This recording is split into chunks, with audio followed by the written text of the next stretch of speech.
Buffett, Bill Gates, Ted Turner. Success leaves clues, kids.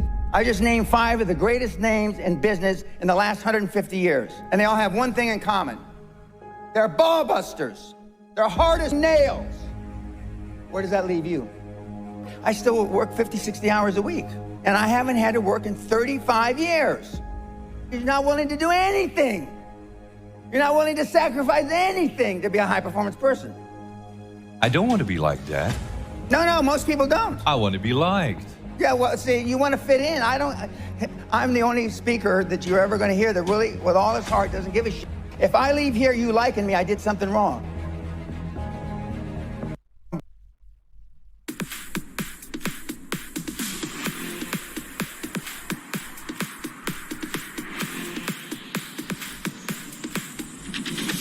How's it going, Martians?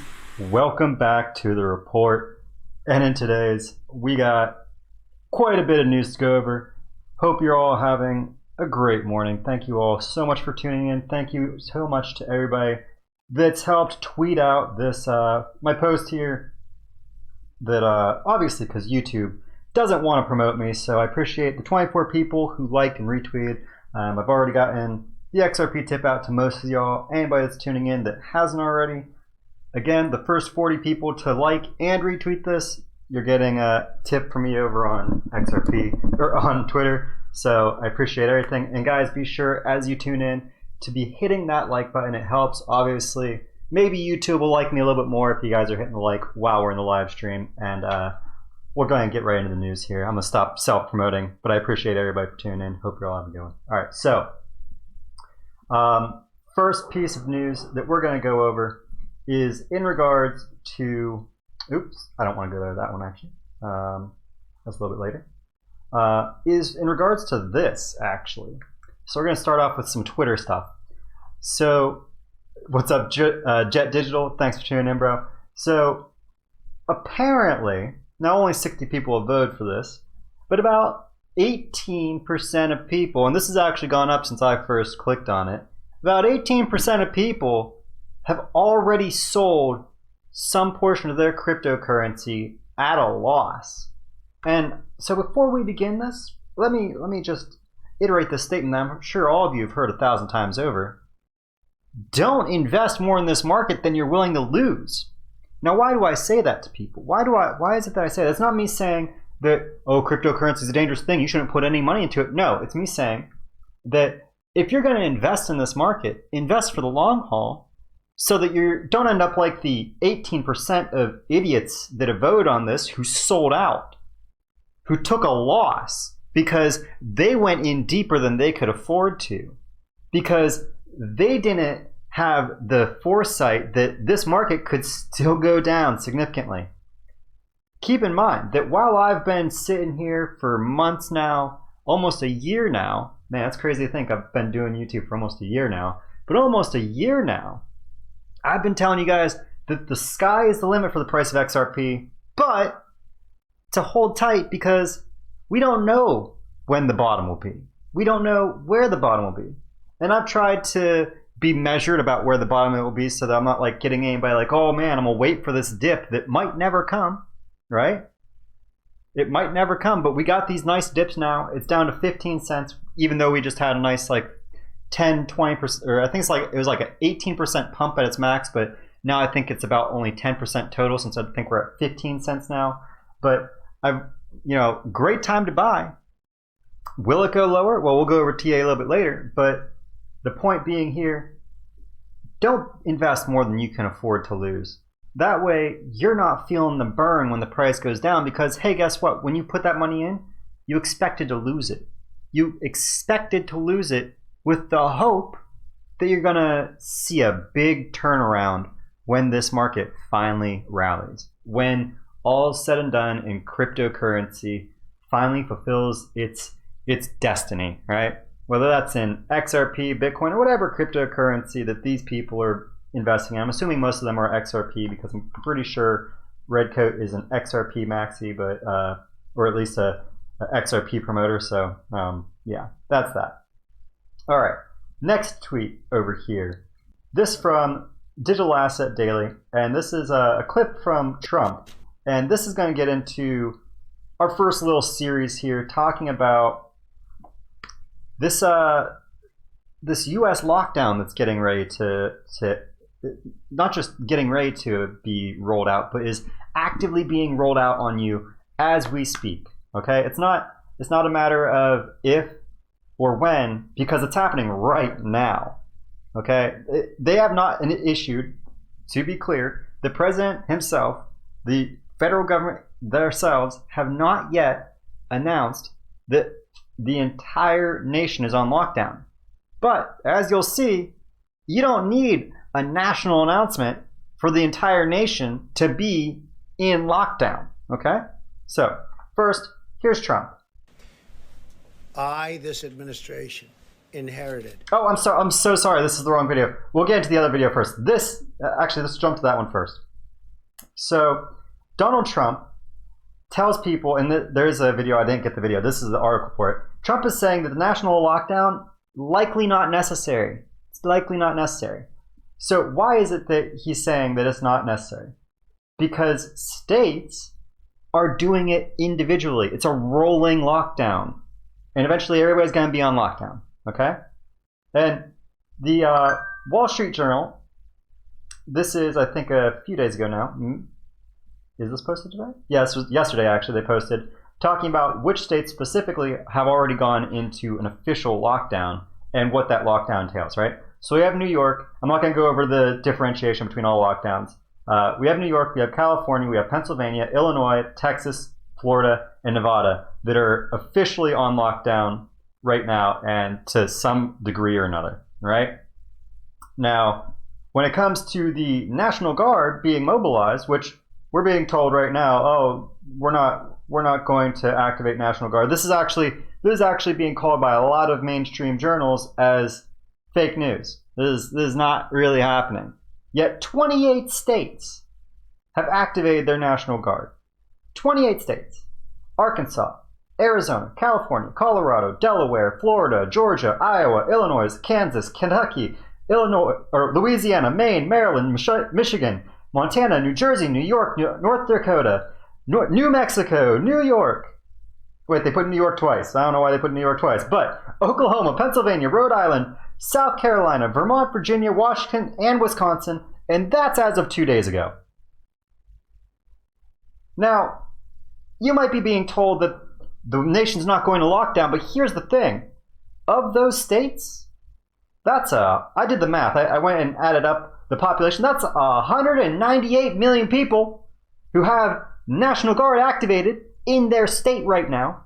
That's essentially 2/3 of Americans are currently in a state where their National Guard is activated and being positioned for when, just in case, well, for now, it's just to help aid in providing any type of emergency help that they can, be that medical, or they go into here actually, be that as in response to limited, as it says here, current National Guard COVID response mission includes, but are not limited to, weapons of mass destruction, civil support teams, personal protective equipment, training and sample collection, response planners, support to medical testing facilities, response liaisons, and support to state emergency operations centers. Okay?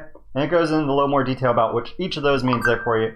Not ultimately important. Regardless, main point stands, National Guard is being activated on a state-by-state basis right now.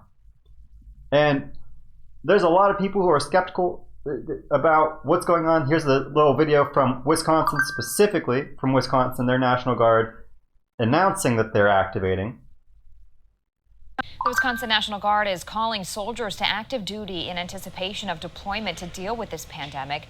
300 troops are expected to handle requests from different state agencies or communities. Missions could include helping with logistics, planning, testing for the virus, and providing medical professionals. So there you go. Straight from a mainstream outlet talking about Wisconsin's Guard. So it's not, this isn't conspiracy. This isn't fake news. This is happening right now all across America. Now, here's the thing. We'll get into this a little bit later. Here's the thing. it's not anything to be terrified of, because as a few of you in the chat are saying, yeah, this is genuinely to provide additional hands to support what is going to be a national pandemic of a scale that has not been seen in most Americans' lifetime.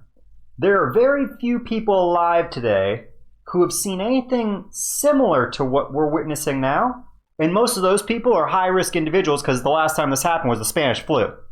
Okay? This is not anybody thinks that this is still a hoax, you're going to have a rude awakening in a few days. Okay?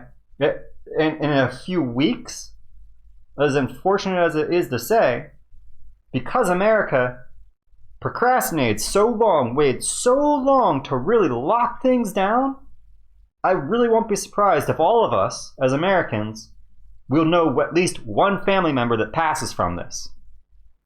As ugly as that is to say, and as ugly as that is to even try and digest, heavy stuff, right? And the good news is the low number of National Guard called up DNI.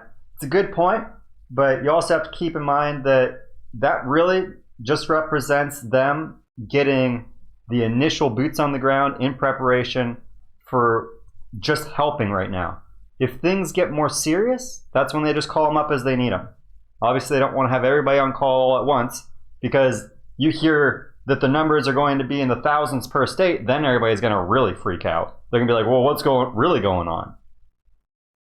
Right now, they can discount people like us who are being truthers and exposing what's really going on a national stage, and say, oh, they're just conspiracy theorists. They don't know what they're talking about. They're just trying to cause a commotion or panic or whatever. And it's like, no. I'm not trying to cause a panic.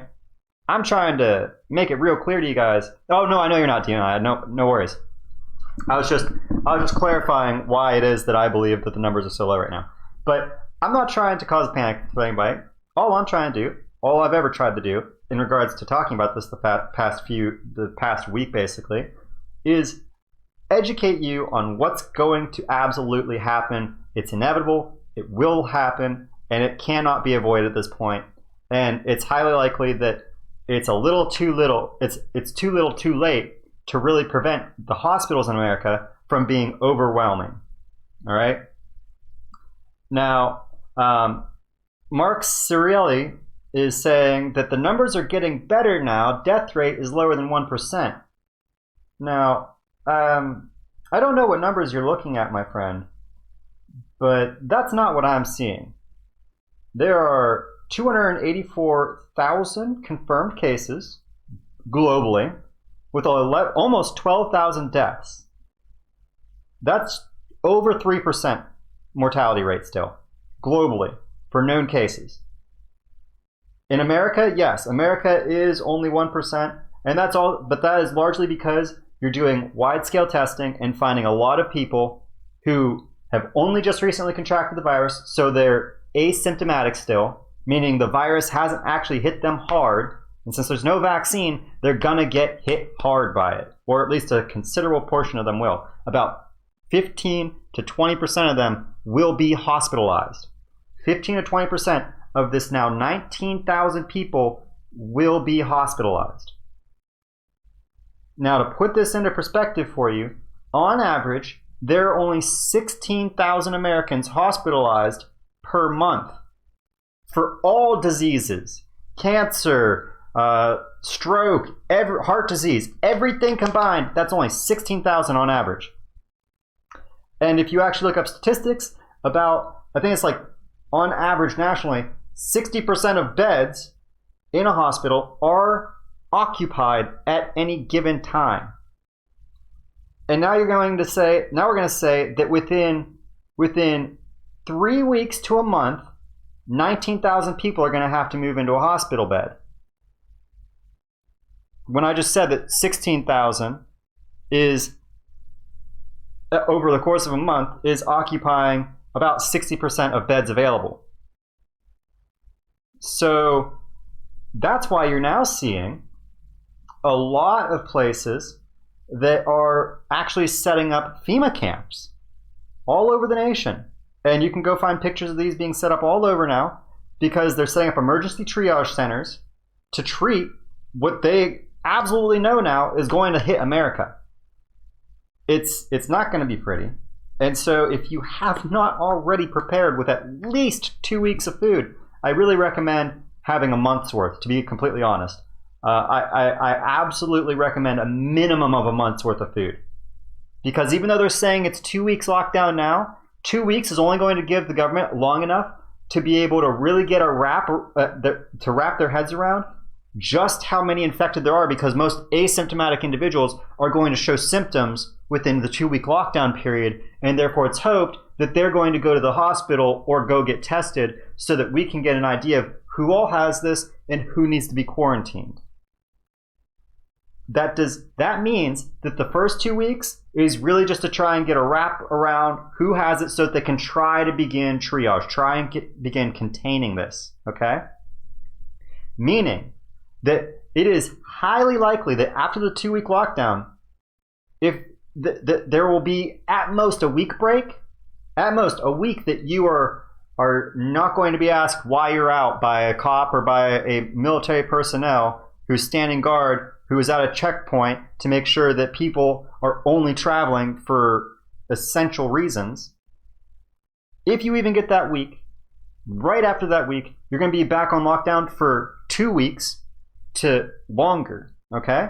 Now, if you live in a place where you do not have, say, Uber Eats or some delivery service that is going to be able to bring food to your door, then you need to make sure you have at least a month's supplies.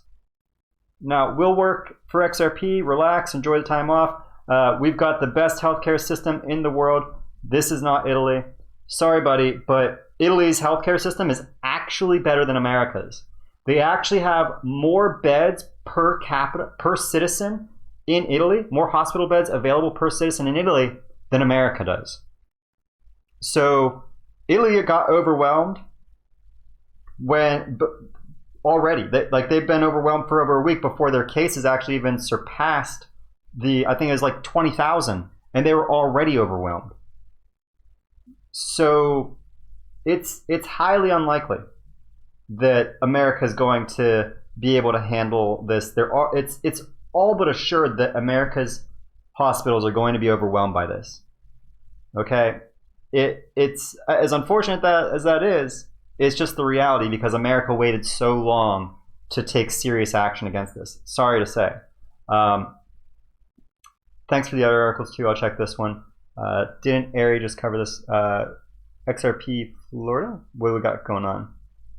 We also have the okay, yeah. I don't want to share that, but yeah, I do agree that I do understand what you're saying there. Oh, you're talking about the Mexico passing on XRP.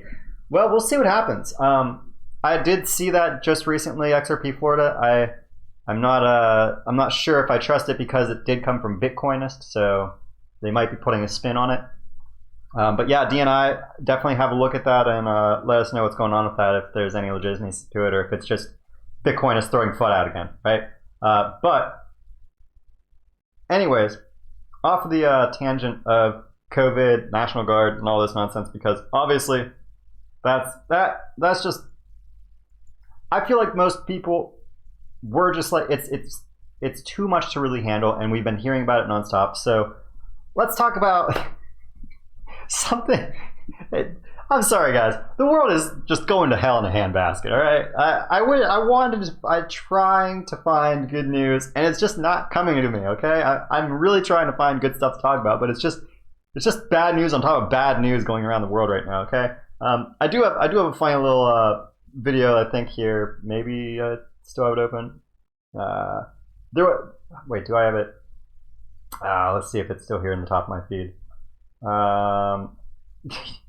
I'll try and share a levity with you if I can find it here real quick. If it's still in like the top of my feed, I'm not seeing it here now. So, oh come on, this was a sad but crazy video. We won't go there because obviously nudity, YouTube would definitely not like that.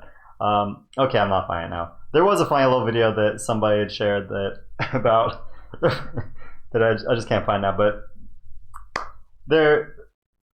this is what we're facing right now in regards to the seriousness of this decline, of the initial sell-off of this bear market that we are now in. This is already the most extreme sell-off in the history of the stock market. As you can see here, this dark blue line right here is actually the one that we're in right now. The yellow line is 1987's decline, and this green line is the crash of 1929. All right. So this is, mind you, the initial sell-off. Let me just jump. This video also, this is actually coming from a video from Money GPS.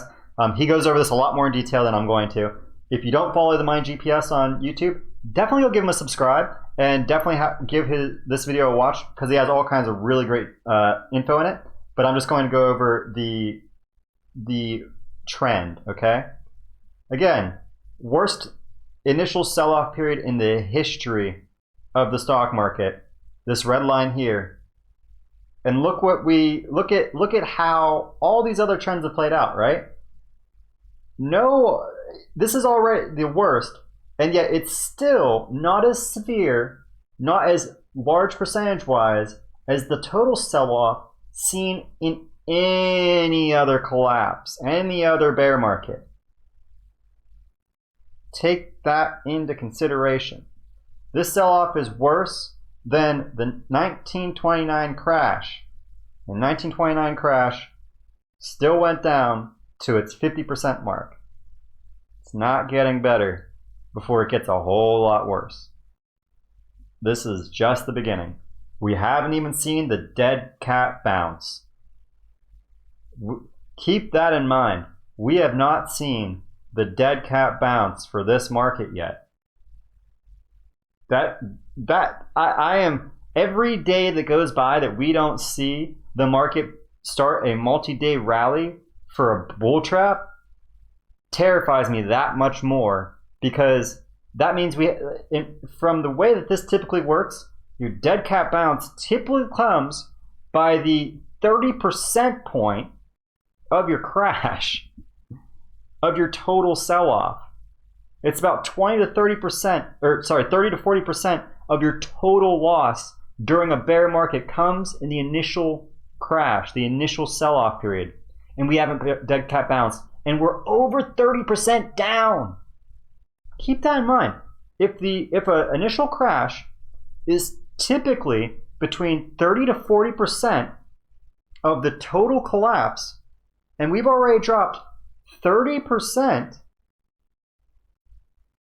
then that means that we're either going down to literally a 90% correction at the maximum pain of this when all is said and done, or hopefully it's only a 80%, a 75 to 80% correction, because it'll only be like, it's already 40%. It's just the most extreme, one of the more extreme sell-off periods. So it's 40% of the total that we'll lose, right? This is, we are all living in history being made right now, ladies and gentlemen. This is mind-boggling to say the least. Like, as I'm sure many of you, like myself, expected the markets to collapse, to see a massive recession and maybe depression begin. This is shaping up to be the most serious depression in recorded history. It's crazy. Now, here's the beauty of this. We're all XRP investors. We're all aware that this was going to come a long time ago. We've all been hedged for a while, and the reality is our investment, I'll hop over to here, the chart, it's been hurting, right? XRP, Bitcoin, the whole crypto ecosystem fell off a cliff with the market. But don't throw the baby out with the bathwater, right? Don't pitch your baby with your bathwater just because we're down now, okay? Gold's down, silver's down, everything's down. But the beautiful thing that we can take a little bit of solace in is that we're starting to see a bit of a bump up. Now, it's not anything impressive yet, and this could absolutely be a fake out. This could absolutely be a bull trap that we're seeing right now. But you also have to keep in mind that gold and silver are doing the same thing. Gold is acting as if it wants to bounce up. Silver, I think, is even more bullish looking right now. Yeah, silver's actually reflecting a lot more like XRP and Bitcoin, right? Like, let's hop over to our hourly. Like, that is actually shockingly similar, right? This is just like shockingly similar how much these are, how equal these look, right? The dip here is even identical, right? With the initial sell-off period. So there is a strong case to be made for us actually seeing crypto having bottomed along with the precious metals and safe havens having reached their bottom. Hold on, wrong chart here. So we're going to go over now, we're going to go over, if I can bring up the right XRP chart, good God. Where are we at here? Bitstamp, that's the one we want. That's our Fibonacci. So I'm going to make a bear case first for what we're going to see, and then that's just because I already said that we could absolutely be bottom, right? So assuming we've not bottomed, what can happen? Where can XRP go down from here? So I've laid out two trend lines that XRP can potentially fall in line with, all right? So this first one, I'm going to change this line to orange for you so we can distinguish between the two. This orange line is our shortest term rally that we could potentially see, all right? We've tested this trend 3 times over the last few days since the 12th. It's tested it 3 times. So if we don't bounce, if we don't see the price rally before a serious sell-off, if we come down and test this again, it's over. We're going to the red line, basically, okay? If we go straight through this, we're going down to the red line at least, okay? Which would mean that we could see the price go down to 13 cents in the short term. So we need to see the price rally from here and carry us back to 20. And honestly, if we want to really see this end, because essentially we're forming a wedge here, right? We're forming an ascending triangle. Yeah, I said wedge, but I meant ascending triangle. So we want to see this break the 20 cent and just at least go into the 24, up into this range here, in this blue range between 20 to 26. We want to see some solid support found up here. We want to find a bottom up in this range. Because if not, then it's not going to be something that we can take, you know, as a solid sign that we're reversing, and therefore the bear is going to take control and it's going to pull it down into this range, which means we're going to absolutely test this range again, the 13 cent range. All right. So the issue, if we don't go up and break into beyond the 618 on the fib here and stay up in this range, then that is all but confirmation that this is going to break down, that this Fibonacci is going to break down and we're going lower.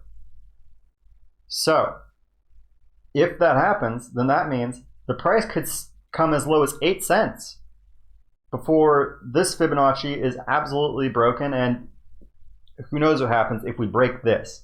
If we break this 8 cent, scary times. So we'll come over here and we'll check our long-term trends, because that's why I have this chart up instead, so I could draw some long-term support trends.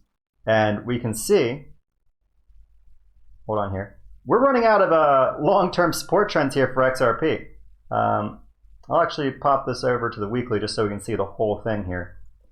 So as you see, this green line is trends based upon just this previous cycle off of these two bottomings that we had before our rally in 2017, and unfortunately we wicked below it. So we'll see what happens here. Maybe this is not invalidated yet, this green support line, which is also actually in line with this, basically in line with this orange support line, right? But if this is If this can hold and we don't see ourselves close below this, then maybe this is the point we rally from. But if not, then our next trend line, which this white line is, well, not really accurate for it. I'll get rid of that. I was just like trying to draw that up to assume that maybe if it sits through August, but that's too long a time frame. If we break this green range, then according to our trend line, and this goes all the way back to September 2014, this is essentially the lowest low XRP had ever seen, and I believe it's history, like entire history. And so if that's invalidated, or if this green line is invalidated, then we're going to come down to our lowest trend line possible, which could see the price go down to 4 cents, 4 or 5 cents. So that's in my opinion, the absolute worst case scenario. That's our point of maximum pain and our greatest potential buying opportunity if XRP invalidates this trend line. And obviously in the short term, oops, I did not mean to do that. All right, if XRP invalidates that trend line, which on the short term means that it's going to invalidate this yellow one, this orange one first on essentially, I think it's like the weekly right now because this goes into the 23rd. So if over the weekend we don't rally and we fall, we just go straight through this, then we can expect into April we're going to see us testing this red range here, and we can only test this red range once before we're going to invalidate that with a second test because we'll just go below. All right, so we'll see what happens there. I'm hoping, obviously, like I'm sure most of you, that we see the price rally here because, you know, it's been a long winter. The price is already at its, there's somebody else out on Twitter who was sharing 805, maybe it was on YouTube. Somebody shared like a little graph they did comparing this bear market to the first bear market for XRP and showing that we have reached the point where in the first bear market, XRP entered into a new bull cycle. And so we'll see if XRP is about to it has reached the end of this bear cycle, because that would be in line with the same exact time frame that the first bear cycle ended and we entered into a bull cycle. So maybe not. It is also kind of interesting that we're also just about at the same point in 2020 that we were in 2017 when XRP entered into its second bull run, which took us up to $3, right? So we'll see if history repeats itself, but there right now, and there's a lot of actually, you know, as much as I want to continue to be bearish and share a bearish sentiment, we do actually have a lot of indicators that this really could be the bottom. Like I said before, XRP is following almost perfectly to gold or to silver.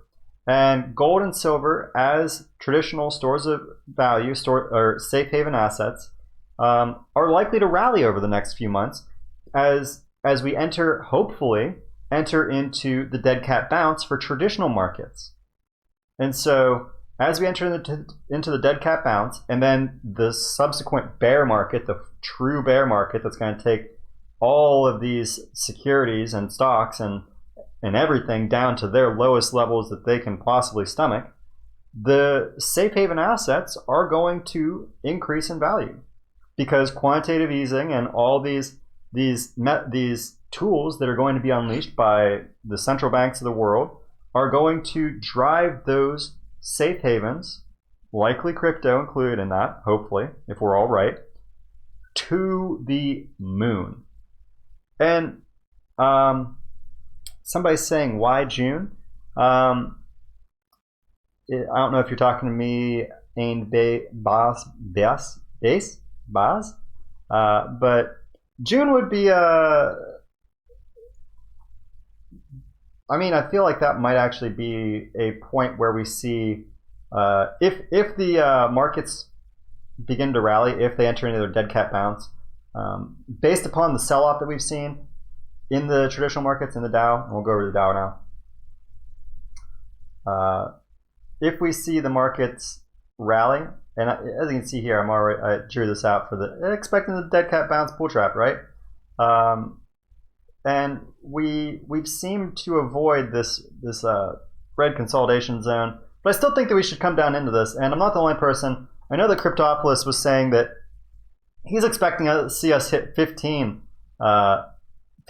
on the Dow, which, you know, that would fall in line with us bouncing off of the 0.5 on the fib, which absolutely could happen, but that'd be terrifying, to be honest. I'm more expecting of us to hit the high of 16 before we see dead cat bounce, but we'll see what happens. Either way could happen. You know, it's obviously impossible to call a bottom, especially of a falling knife. But either way, I think that we're getting ready to enter into that dead cat bounce, and there you could actually make a case that that's what we're seeing right now, because even though I think that's on a daily, right? Let me make sure. Yeah, so you can see that we got a doji. We got double doji, actually. So this could very well be the pivot point. And next week, we could see massive rollouts of even more from the federal government or from the Fed to see a short-term rally come on as the Fed just takes the most drastic actions we've seen yet. Which is crazy to think about, because we already got an announcement that $1 trillion is being pumped into the economy or into the repo market now every day. $1 trillion. For anybody that doesn't know, that means that the Federal Reserve is essentially providing 25 to 30%, so 1/4 to 1/3 of the entire repo market. They are the repo market now. And they're saying this is temporary, 1 month. You know why they're saying that they're only giving $1 trillion per month? Because in May, when they would, quote, end this repo cycle, guess what? They're not ending it. They're bumping it up to either $2 trillion, or they're going to literally take over the entire lending market. They're not going to be the lender of last resort. They're going to be the lender. That's what it's going to be. There's no other way out of this at this point. Nobody trusts anybody but the Fed. The banks only trust the Fed at this point because they know that the Fed just prints money. So you have absolute trust in this group that can literally just make money appear out of thin air. So obviously, that's the only person they're going to trust the further this thing goes. So that's where we're going. And so I think that we might see, I think that's going to be what we see going into this next week, going into the beginning of April here, that the whole market is going to become, not only that, we also know that there have been a lot of talkings from Trump and from Mnuchin about the government buying equity into U.S. companies. Ladies and gentlemen, this is not a bailout. This is the government going and buying companies wholesale off of the markets. That is nationalizing. That is the nationalization of the American economy. Everybody knows this, right? You understand that's what it is. If a country buys equity in a company, they own that company. Whatever percentage of the equity they're buying, they own that percentage of that company. That means the American government has a say in that company's policies, in their business models, and what they do. That is what's about to happen. Yeah, XRP Florida, I know that you want to call it socialism, but I've been seeing some Trump supporters who really don't want to associate Donald Trump with socialism, and they're calling it Americanism. So we're going to call it Americanism. And that's what we're going into, an age of Americanism, because America. So yeah, Americanism, full swing.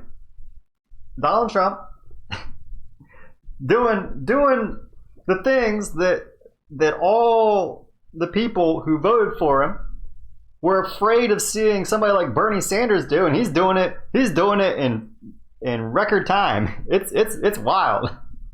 But I will say XRP Bonbon, I don't think he has a choice. To be completely frank, anybody that thinks that I'm criticizing Trump or being like critical or trying to smear, I don't think he has any choice. I think this is literally the only choice we have. There's no other way out of this, because the reality is, if America doesn't buy the companies up and keep the lights on, they're going to go off. Those businesses will disappear. And business around the country, they just close their doors and never reopen. Because as we talked about earlier in the stream, this virus isn't ending in 2 weeks. 2-week lockdown is not going to stop it. A month lockdown is not going to stop it. Point in case. And I know that I said that I wanted to get off the COVID, but let's go to world meters. So, point in case, China, they squashed it, guys. China squashed the virus. Everybody's going back to work in China. Yet they're getting new cases. They still have people dying today.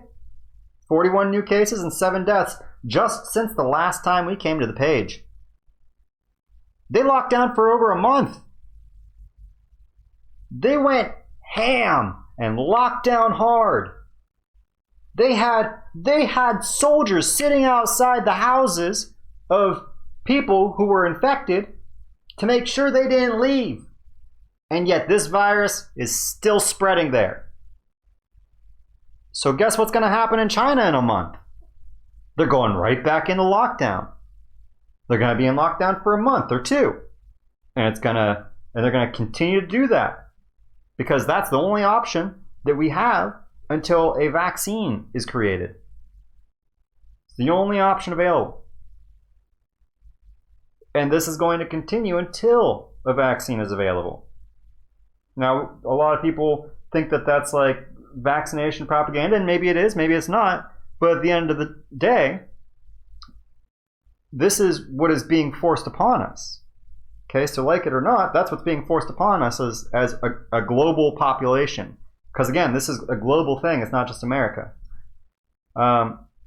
We don't need riots to compound our predicament. And you're absolutely right, J-Mart. I hope that Americans are intelligent and just deal with it and just accept it. Because if Americans start rioting, which honestly I'm afraid they will, because it's kind of like, in Americans' DNA to rebel against what we see as authoritarianism. I hope that they don't, because if they do, it's over for America. It's like I said, I really honestly wouldn't be surprised to see that from America, because that's in our blood. That's the last thing most Americans, right, left, center, want is to be under the rule of an authoritarian government. And what we're witnessing potentially unfold in America as a result of trying to deal with this virus looks a lot like that. It looks a lot like that. And to the point where it's almost indistinguishable, right? But the fact of the matter is, if Americans were to rebel, they would only exacerbate the issue of supply chains, and that would cause far more deaths. Far more. So it's the best way for Americans to fight right now is to just wait for this whole thing to end, wait for them to claim that the virus is defeated and that everybody's allowed to go back to life as normal, only in your new nationalist country, your national socialist country, and then plans can be made. Because if they're made while we're in this very fragile time where our supply chains being disrupted would be the absolute end, especially with this virus going around, then it's nobody wins. No side wins. So it's gotta wait. Our passion as a nation can be good and bad depending on how we channel it. Absolutely, J-Mart. Absolutely. Not or not, Trump will nationalize the Fed. I think he's already done it. I think it's already done. I think that's what we're witnessing right now with the way that the Fed has basically taken over the repo. I mean, we're already a third of the way there. I don't see it stopping from here. What started out as keep this in mind, September. The Fed said they're only going to be doing a $15 billion per day repo operation. And look at how fast we went from $15 billion a day to $1 trillion. 6 months. 15 billion, 1 trillion. Almost, no, over 100x. That's let's see. That's like, no, I guess it isn't. It's like a 70x? 70 times. Actually, let's do the math for it, because I'm not sure if that's 70 or 700x. So we'll just do 1,000 for representing $1 trillion, divided by 15, representing 15 billion. So 66x. Yes, that's a wonderful number. But 66x in the size of this repo operation over 6 months. That means that it is 11x each month. So if we 11x this month, it's 11 trillion. That's more than the repo market. That's more than even exists in the repo market. Though maybe with the amount of printing they're doing, maybe that'll be just right. You know. So yeah, it's getting crazy. No more Rothschild exclusive Fed monopoly. Their model has failed. I don't know. You think it's really failed? I mean, America's nationalizing and becoming a socialist economy. I feel like that means Rothschild wins. They own the Fed. They own every central bank. So now that the central banks are now buying out all the economies, I think that means they really won. I mean, a lot of people want to pretend that they've lost, but here's the reality. You know, a lot of people who are in that camp. I'm not saying that you are in that camp, Nate, or not, but a lot of people who are in this camp saying that, Trump won, or Trump's a part of the nationalist movement, or not the nationalists, but you know, he's one of the patriots, and the patriots are reclaiming the country from the bad guys. Well, a lot of you are Christian, and I'm not trying to make any jab at any Christian. I'm not trying to get over religious, but as somebody who is raised in the religion, what I can say for certain is that if you're a true Christian, you do not believe that Trump is the chosen one to save everybody, because the Antichrist has not implemented one world currency. The four horsemen have not rode the earth, though this plague may be the pale rider. And you have not witnessed the mark of the beast be implemented yet. So if you are in that camp, and I'm not, again, not bashing you if you are, you have a conflict of beliefs there that don't add up. So sorry to say that I know that that's absolutely where a lot of the people are coming from that are trying to pretend that this Rothschild thing is over. If that faith is right, if the Christian prophecies are correct, then no, it's just beginning. It's just beginning. Hell has only begun to spring out upon the earth. Okay. So I'll leave it at that, and I don't want to get in debates with anybody, because again, I know that religion is a very hot topic, and I don't want to offend anybody. You know, I'm not trying to. I'm just trying to like lay out that I know that this is the sentiment of a lot of people, right? So this is merely baby boomers handing the baton to millennials for the future. Status quo will turn over. I agree with that a lot more, right? I agree with that very much so Jet Digital, that I think that is really what we're witnessing. I think we're witnessing the transition of the system from one generation to the next, and I think that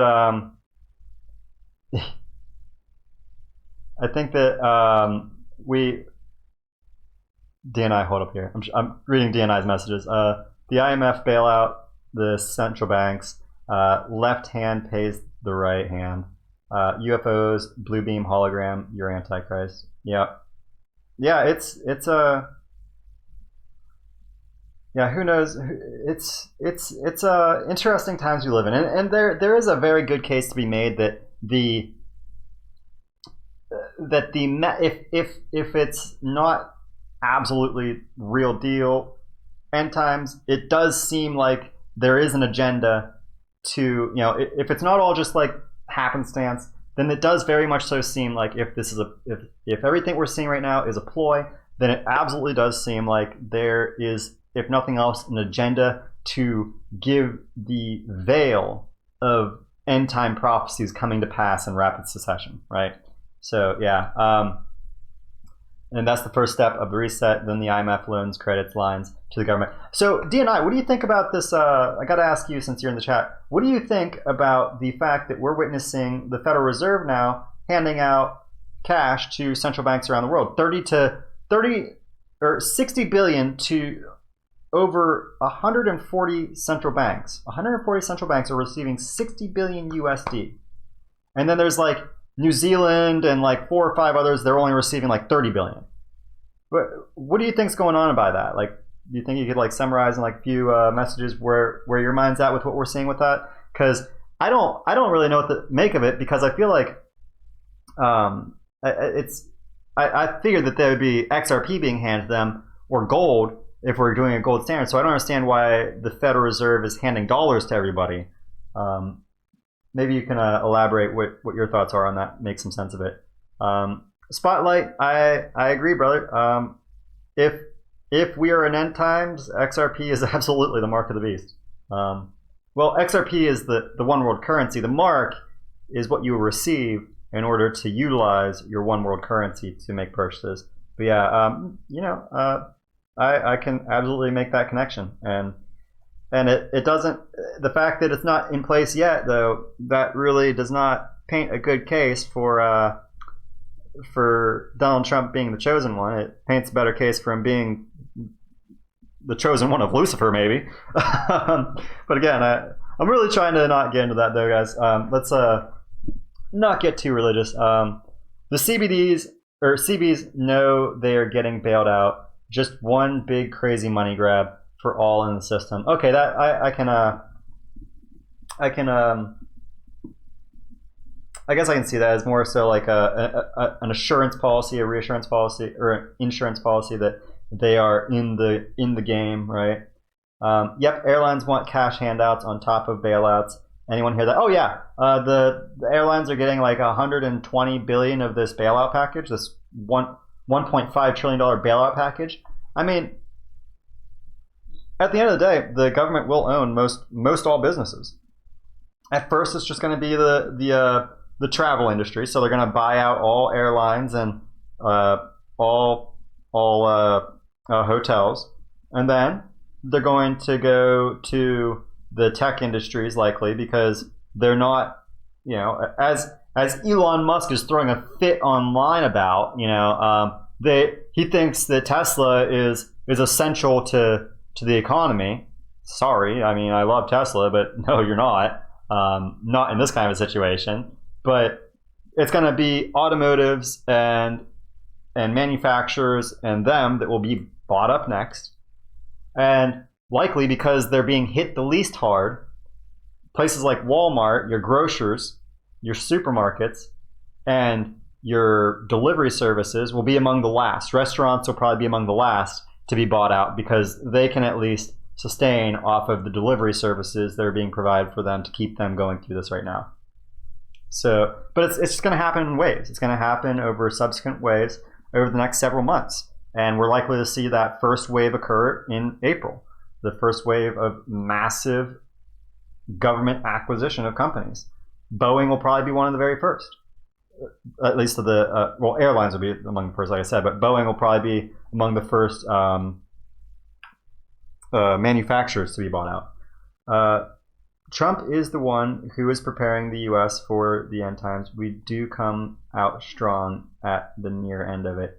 Well, I mean, yeah, the empire of Lucifer will be the most powerful empire known to ever exist upon this planet until the empire of God comes down upon it. I mean, that's straight scripture. Good work and thoughts. Yeah. I mean, again, I'm not trying to press Christianity on anybody. I don't practice myself anymore because, as I've made points clear, I practice Hinduism now. But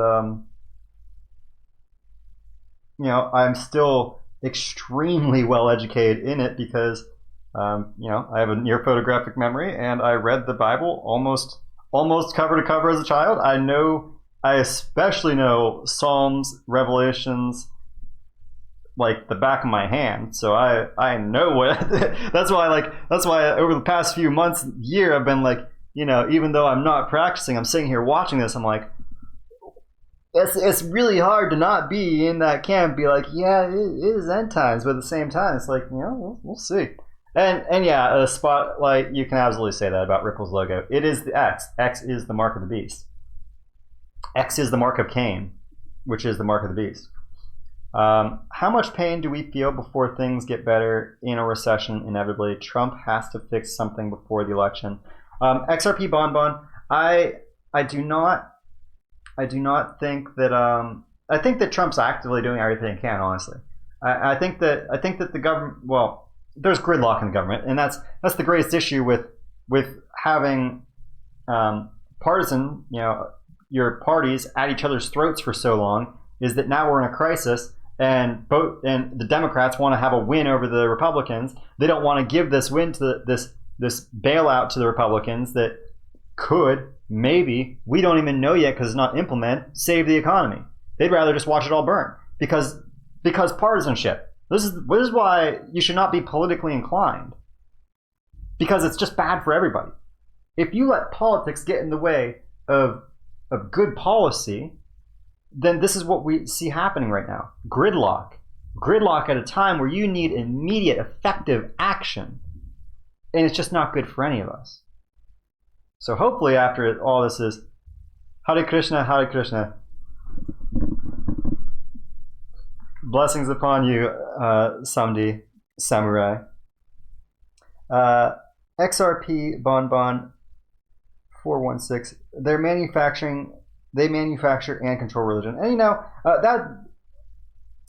that's actually a pretty big reason that I fell away from faith, because I do see all religions, not just Christianity. I see Hinduism in the same light. I see them all as means for controlling people. The only reason that I associate with Hindu or any other faith is simply because it aligns with my worldview of the shape of God, of the essence of God, more so than anything. And it's namely because I see us all as shards, I guess you could say, of Christ's consciousness, of Krishna consciousness, of the great Godhead.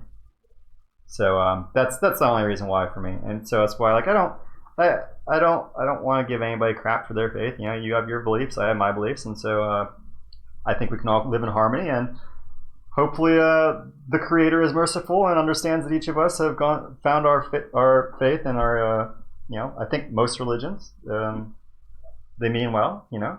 Most religions are not religious. I think a-religious people have their reasons too for not being religious. I don't even view them as being sacrilegious or horrible individuals. Most agnostics and atheists I know are such because they see the bad in religion versus the good, and I can't fault them for that, because there's a lot of terrible things in all religions. There's a lot of really horrible things that a lot of religions claim that their God wants when their books were written by men. So, and we're getting on religion. I'm not even trying to do this. I'm so sorry. I'm really not trying to be on this. You guys keep pulling me into it. Let's see. What do I? Oh, so something else to point out. Dow. The markets are stabilizing, and this is good. We didn't see a massive sell-off or a massive pump after the markets closed on Friday, and so we are seeing even more indicators here that the traditional market is, at least for now, solidifying a bottom. Now, that doesn't mean this is the very bottom of the total bear market. Again, it just means that this is likely where we're going to see our retracement up, our rebound, our dead cat bounce, our bull trap, whatever you want to call it. And if I go over here to the Dow Jones, now that we got this in place, actually, let's just move this up to match where our actual bottoms were, and we'll see what that puts us at. So that actually even looks so good, actually. So we should see this rally. If we rally from here, we're likely to see it peak out around 25,300. Let's see if that fits. Oh, it's so perfect, actually. That fits so beautifully. Yeah, I think that's probably the best range based upon our trends here. Let me get a vertical line in place here. Looks it's a little bit off there. I want to have it as actually, this is what I'll do. I will take you and go bloop bloop, and then we're gonna pump in. Then I'll just move it. Okay. All right. Now then, yeah, probably that. Does that line up right there? Let's see here. Alright, so resistance range, found support there, broke that support line, fell through, resistance again, tipped it, broke. Yeah, that's a pretty reliable range for seeing some serious resistance / reversals off of. So the price is going to have to break this range here at what we got at 25,715. So we'll see if this return market, and again, it could honestly come up and even match this peak over here at 27. We'll see, but it's just like a rough idea of where you'll probably get if you're buying the dip. And again, not financial advice, not suggesting to anybody to buy the dip to try and catch a falling knife, right? But if you're somebody that's highly tolerant of risk, then this might be a good time to get into the stock market and look to trade out by 25.7 for the near the peak of this dead cat bounce. Now there's equally high of chance that it actually crashes out around the 22, just because it might want to like come up here into this range and not break in past this recovery range. But I feel like it's been such an exacerbated sell-off that it's probably going to at least try and test this this somewhat high range that we've seen a lot of support built previously. This great saying, previous support becomes new resistance, previous resistance becomes new support, right? So that's where I'm basing this off of, why it's highly likely that this will be the top of the dead cat bounce when it comes. The other alternative, again, though, is that it's all the way down here, right, at 21. And that would be pretty consistent historically if you go way back in time, right?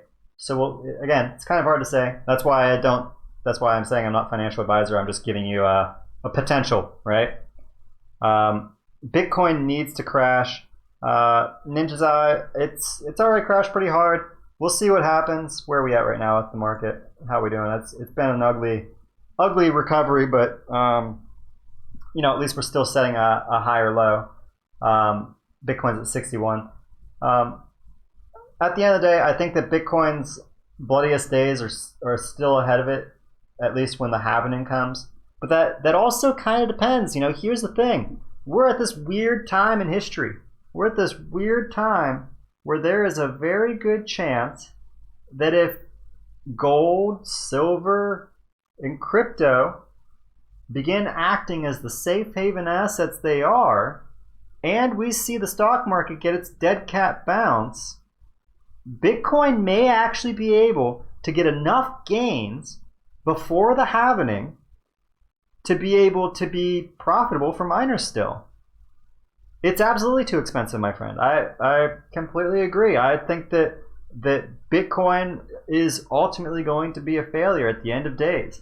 However, for the time being, there's a slim chance in hell. There's still a potential, that it can absolutely survive the next few months, and it's happening.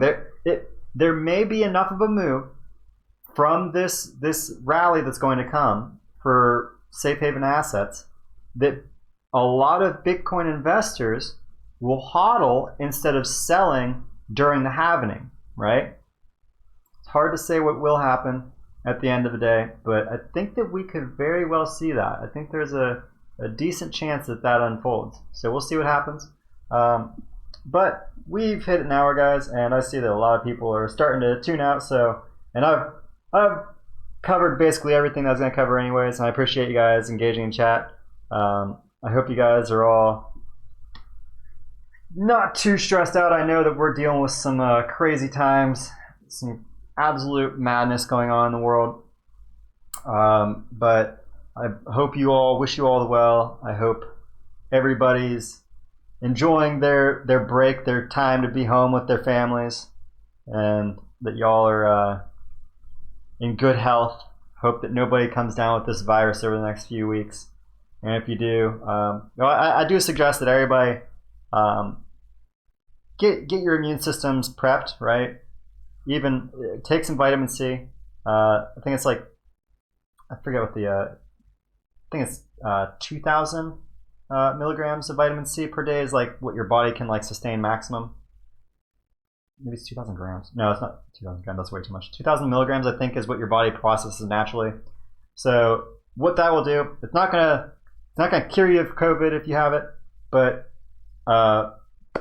pumping vitamin C into your body will absolutely help boost your immune system, giving it a better fighting chance of dealing with the virus before you develop pneumonia. So absolutely, if you're a little bit worried that maybe you've been in contact with anybody, or that you haven't been the safest, or you're in a highly populated area, then just do it. Be safe. Take care of your health. If you don't have your health, you don't have anything. So take care of yourself, guys. Wish you all the best, and I will see you guys in Monday's live stream. For now, I'm going to be doing live streams every other day, mainly because again, it's really stressful what we're going through with everything in the world, and I want to have times to really process the things that I'm seeing between live streams. So I'm not just coming out here guns blazing, in Amania. I've actually had a chance to think through a lot of things that I'm going to present to you as the news segment before I get into comments and get off tangent and let you guys take me on crazy binges. But I appreciate you guys for all tuning in. Thank you so much. Be sure to hit that like. It really helps the YouTube algorithms. Even though the stream's ending, it does help to get YouTube to notify people that I did live stream, so that people tune in after the live stream, catch the news at least. And I appreciate you all. And I'll see all you guys Monday. Later, everybody.